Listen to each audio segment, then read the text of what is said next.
Welcome to Heart of the Matter Radio with author and host Cynthia L. Simmons. How does a godly woman live in a world out of sync? Cynthia digs into the issues women face in our complex culture to set a path through the chaos. It's for women seeking the elegance of God's wisdom.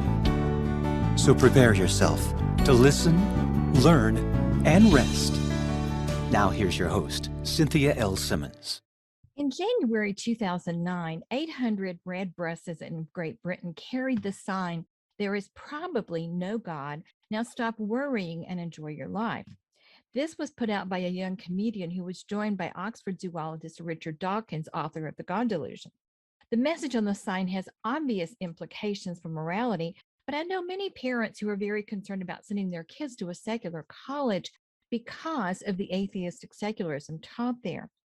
However, according to my guest today, there are recent advances in science that give evidence of a designer, and we want to know about those. So my guest today is Stephen Meyer, who was head of the Discovery Institute, and he has just written The Return of the God Hypothesis, which is very good news. Welcome, Stephen.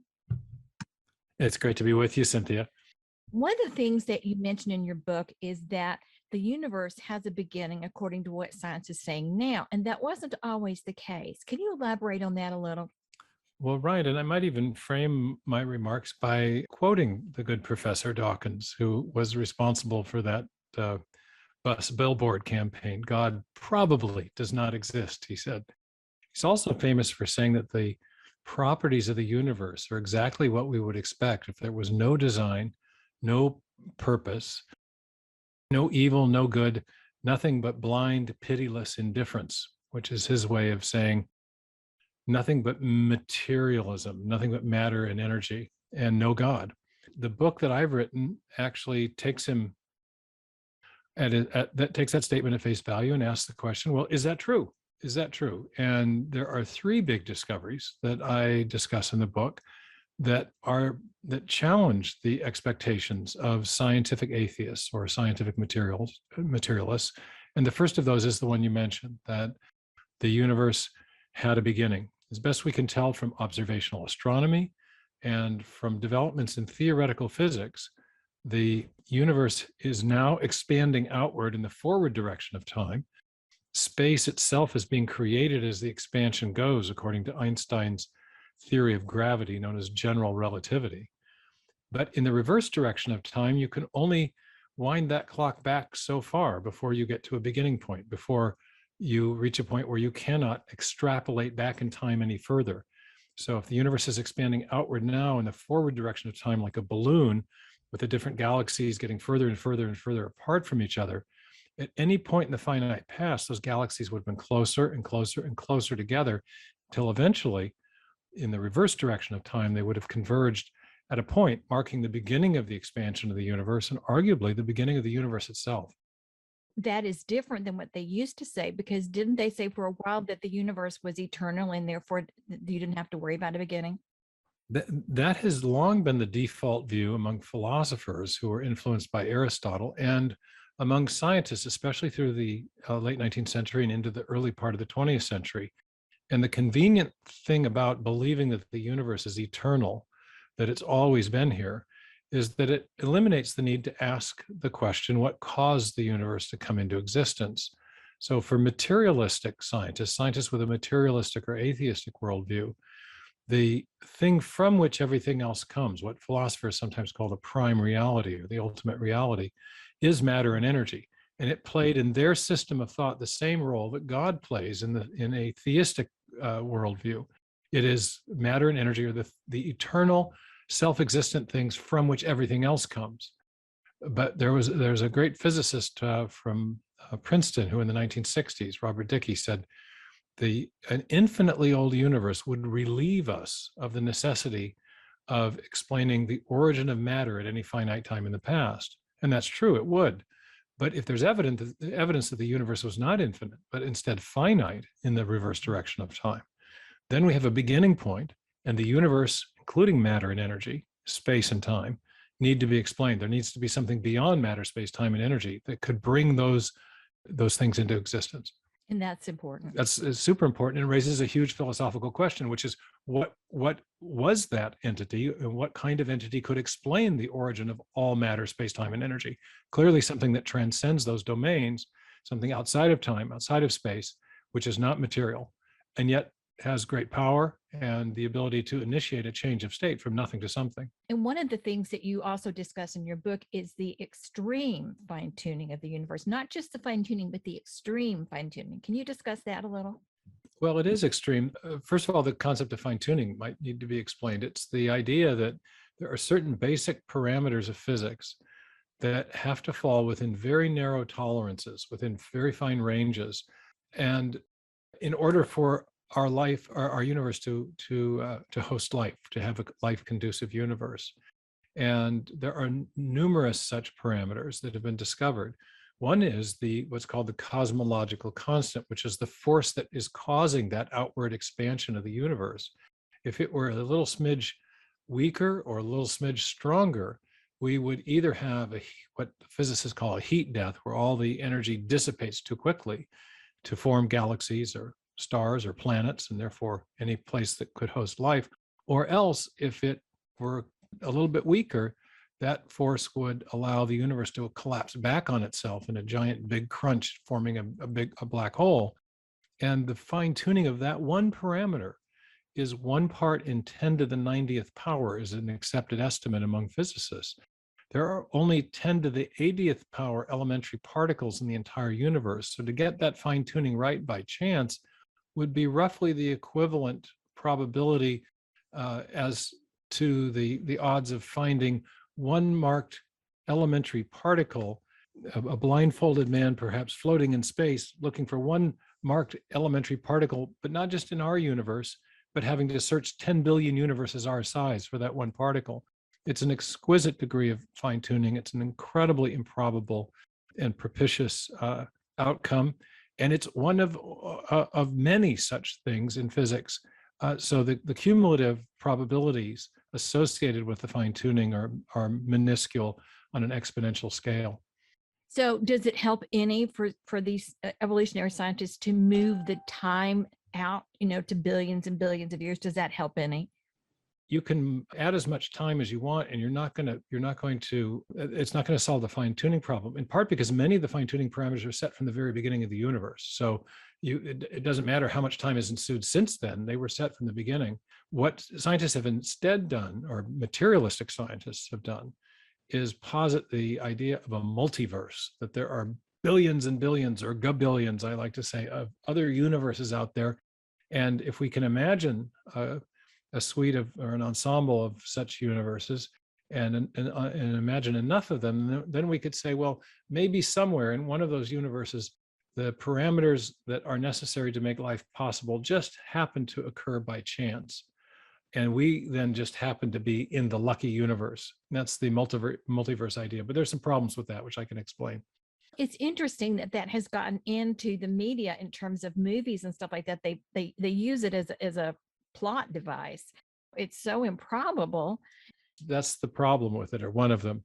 And that is that if they're just positing all these other universes out there, it does not actually solve the problem of the fine tuning, because if we have a lot of other causally disconnected universes, in other words, universes that don't interact with ours, then their existence doesn't affect anything in our universe, and it doesn't affect whatever process set the fine tuning parameters. So in virtue of that, the multiverse advocates have proposed that there was a kind of common cause of all the universes, a universe generating machine or universe generating mechanisms that allow them to portray our universe as the lucky winner of a giant cosmic lottery. And that allows them to invoke some kind of connection between the universes, not a direct connection, but a common underlying cause of all of them. The problem with that explanation is that even in theory, these universe-generating mechanisms require prior unexplained fine-tuning in order to generate new universes. And so the origin of the fine-tuning is just pushed out of view, but it's still a problem. It has not been explained by the multiverse. So you're just kind of continuing the problem. Yeah, it's sweeping it under the rug, or pushing it out of view. I'm not quite sure the right metaphor, but the one thing we do know that does explain fine-tuning is intelligence. When we see systems that are finely tuned, and by a finely tuned system, we mean a system with multiple parameters that fall within very narrow tolerances that collectively are necessary to produce some overall function. So we might think of something like a radio or an internal combustion engine or a French recipe. Systems that exhibit fine tuning are systems that, in our experience, always arise from the activity of an intelligent agent. So we know that intelligent agents do produce fine tuning, but the multiverse explanation has no causal explanation for the ultimate fine tuning. And therefore, it really doesn't solve the problem, whereas the hypothesis of intelligent design really does. The next topic that we'll consider is the origin of life and the DNA enigma. Scientists give the impression that they are close to creating life in a test tube. Is that accurate? No, it's not anywhere near accurate. Life has not been created in a test tube or a petri dish or artificially. Even setting that question aside, the discipline of origin of life biology, or sometimes called chemical evolutionary theory, has been unable to account for how the first living cell might have arisen from simpler non-living chemicals. This is the problem, the ultimate origin of life. And one of the reasons for that, and perhaps the most important reason in my judgment, is that the chemists who work on this problem have been unable to explain the origin of the information that's present in the DNA molecule that's necessary to sustain even the simplest living cells. In 1953, Watson and Crick famously elucidated the structure of the DNA molecule. 4 or 5 years later, Francis Crick developed what he called the sequence hypothesis, in which he proposed that the chemical subunits, they're called bases, and they run along the interior of the double helix model or the double helix DNA structure, that these nucleotide bases are functioning like alphabetic characters in a written language or digital characters like the zeros and ones in a section of software. And we know from experience that the information in software comes from a programmer. We know from experience that information in a language or a text of English comes from a writer. So the discovery of information at the foundation of life was hugely unexpected from a materialistic point of view. It hasn't been explained materialistically by any of these chemical evolutionary theories. And further, precisely the kind of effect that we know from our experience only arises from intelligent agents. And there was a theory at one point that the proteins were just attracted to each other and then they came together and formed life. They've now proven that that's not true, correct? Yeah, what you're referring to is something called self-organizational scenarios. And it was the idea that, well, just as in a crystal of salt, the sodium and the chloride ions attract each other by one has a plus charge, one has a minus charge, and so they attract each other, and then they form a nice orderly crystal, NaCl, NaCl, NaCl. But that kind of explanation doesn't work in the case of DNA for a couple of reasons. First, when you look at the DNA, the structural formula for the DNA molecule, the nucleotide bases that contain the information all attach to the backbone of the molecule, but there's no chemical interaction between them as there is in the case of the ions in a crystal. So you can't invoke the chemistry to explain the sequencing of the bases that constitute the information in the DNA. It's a little hard to envision in a radio interview like this, but I have a nice picture of the structure of DNA, and if people want to get the book, they can have a look at that and they'll see what I'm talking about. But secondly, imagine that there were chemical attractions that explained the arrangement of the message-bearing characters in the DNA. Then you'd have something like a crystal with highly repetitive sequence, something like AG, AG, AG, AG. The 4 chemical letters in DNA are often represented with the letters A, T, Z, G, and C. If chemical attraction was the reason for the DNA structure, the information-bearing parts of the DNA, then you wouldn't get information. You'd have a highly redundant or repetitive thing like a mantra, over and over again. So DNA turns out to be a true code, a true message-bearing molecule or information-bearing molecule, and it's not explainable by reference to the underlying chemistry any more than, say, ink sticking to paper would explain the information in the headline on the newspaper. The information has come from outside the system from a writer. It's not a consequence of the chemical attraction between the ink and the paper. That's doesn't explain the information content of the message. Yeah, I've heard it explained that it's kind of like the blueprint for a building, but it has nothing to do with the building. It's a separate item that needs to be there for the building to be built, but it's not part of the building. It's not part of the building. And that's a good analogy, or just a good observation, because the proteins are made of the DNA codes or provides information for building proteins, but as a consequence of an elaborate information storage, transmission, and processing system. And the final product that the DNA information is responsible for helping to direct and build is made of entirely different kinds of materials. It's made of amino acids, and those amino acids fold into distinct three-dimensional shapes that are quite different than the nucleic acids that store the information for telling the cell how to build the proteins. So, and there's an independent symbol convention in between the two that translates the information from one form into another. So it's a true code. It's fascinating. The cell is quite complex, yet when Darwin wrote, he saw it as a very simple thing through his microscopes.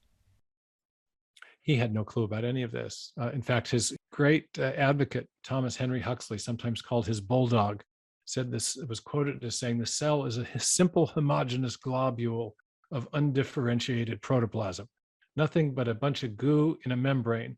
That was the idea in the 1860s, right after Darwin wrote The Origin of Species. So they didn't know really what needed to be explained, especially with respect to the origin of the first life. And even then, in the 1860s, Darwin acknowledged in letters to friends that he didn't have any idea about how the origin of the first life started, how you got from non-living chemistry to what he thought was a simple cell. Now we know that the simple cell isn't simple at all. Darwin also said that his theory would fail if the cell contained a complex mechanism with several necessary parts. Can you explain that? The language at the time in the 19th century was the idea of the functional integration of parts. This was a way of describing things that you could see in the macroscopic physiology of organisms. The French anatomist Cuvier talked about this as a major problem to any evolutionary idea or any ideas of what were called transmutation at the time. He predated Darwin and formulated this objection. Darwin was aware of it and tipped his hat to it in The Origin and said, if we could find a system that had that degree of functional integration where it was impossible for the system to exist without any one of the component parts, such that it couldn't be built in a gradual manner, then he said his theory would fall apart. Michael Behe, of course, has written a whole book called Darwin's Black Box about the tiny miniature machines, all unknown in Darwin's time, in fact, really unknown until about the 1970s and 80s, that biochemists and molecular biologists and microbiologists have been discovering inside living cells. And they each have this property of functional integration of parts or irreducible complexity that Behe has described. And they're very difficult to explain, if not impossible, by any gradual evolutionary process. Because again, you have to have all the parts working in coordination before you get any function to select. Natural selection can't help you build something like that because the intermediate stages confer no functional advantage, and therefore there is nothing to select and pass on. And those intermediate stages would simply not even form. So this is all very interesting. Is there anything else you'd like to add before we close? I think maybe just a little bit about why all this discussion matters, because I think we live in a time where young people in particular have been told that if the facts don't support faith, they don't support faith in God, at least. They may support a materialistic faith. And many of the most prominent spokesmen for science over the last 2 decades have been outspoken scientific atheists, Richard Dawkins being one. The late and great physicist Steven Weinberg, who died this summer, was quoted as saying, the more the universe seems comprehensible, and by that he meant to our science, the more it seems pointless. He was a scientific atheist like Dawkins and something of a nihilist in his philosophy, thinking that there was no ultimate meaning. And I think that message has percolated into the population generally, and it's especially affected young people. And one of the reasons I wrote the book was to challenge that nihilistic philosophy that flows from the scientific atheism and scientific materialism, and to show that Dawkins is incorrect when he says the universe has exactly the properties we should expect if there's no purpose, no design, nothing but blind, pitiless indifference. Materialism, scientific atheism, did not expect the universe to have a beginning. It didn't expect the fine-tuning. Its explanation for the fine-tuning is exotic in the extreme, the multiverse idea, and it's not an adequate explanation. And in the realm of biology, we find this exquisite realm of digital nanotechnology, which has shocked even the scientific atheists. This summer, Richard Dawkins tweeted upon seeing an animation of how DNA is copied in the cell. He said he was knocked sideways with wonder at the intricacy of the data processing system at work inside cells. This is not something you would expect blind, pitiless indifference, unknowing molecules to create on their own. This looks for all the world like high-tech, the kind of high-tech digital technology that we invent in our computer world today. And I've argued the case for intelligent design based on the properties of the information-bearing properties of DNA in great detail. But at some level, it comes down to a very simple connection between the existence of what is functioning as a computer program and the need for a programmer. Bill Gates says that DNA is like a software program, but much more complex than any we've ever created. Well, we know that software comes from programmers, and we know that information generally always arises from an intelligent source. So I think we're looking at very powerful evidence of intelligent design in biology. And when we bring the physics and cosmology into the picture as well, I think we really need a transcendent intelligence to explain the whole range of evidence that has been found. And I think a intelligent God is a lot better than pitiless existence. Or a multiverse, or some of the other odd-bod atheistic explanations that are being offered, like the idea that we exist as a simulation of a giant computer programmer in some other universe, or the idea of an alien designer on another planet, which is something I also addressed in the book. Atheism is actually getting kind of weird. It's coming up with very exotic and convoluted explanations for features of life in the universe that can be simply and coherently explained by the simple postulation of a transcendent intelligence who is also active in the creation, aka God. That actually brings us back to where we started this conversation. God does exist, so morality does matter. Our choices have consequences both for now and eternity. Very important. So can you tell us where we can find you and find your book? Absolutely. Thanks for asking. I have a website called returnofthegodhypothesis.com. Then the book by that name is available on all the online booksellers, Barnes & Noble, Amazon.com, and indie books, and a whole bunch of them. We've got them listed on my website as well, I think. Yeah. Thank you so much for your time. I so appreciate it. My husband and I are very big fans, and so it's very fun to talk to you in person. Thank you so much. I am your hostess, Cynthia L. Simmons. You can find me at clsimmons.com. I have curriculum there for homeschool moms. I have historical fiction books with Bible studies that are free to download. Plus, there were prayers for a woman's soul there. Lots of fun stuff to keep you informed and encouraged. So I hope you'll check us out. Thank you for listening. You've been listening to Heart of the Matter Radio with Cynthia L. Simmons. Your comments and questions are always welcome. Contact us at cynthia@clsimmons.com. We'd love to hear from you, whether you're an author, young mom, a mother of teens, a homeschool mother, or an empty nester. Join us next time as Cynthia once again sets a path to grow in wisdom and a closer walk with the Savior, here on Heart of the Matter Radio.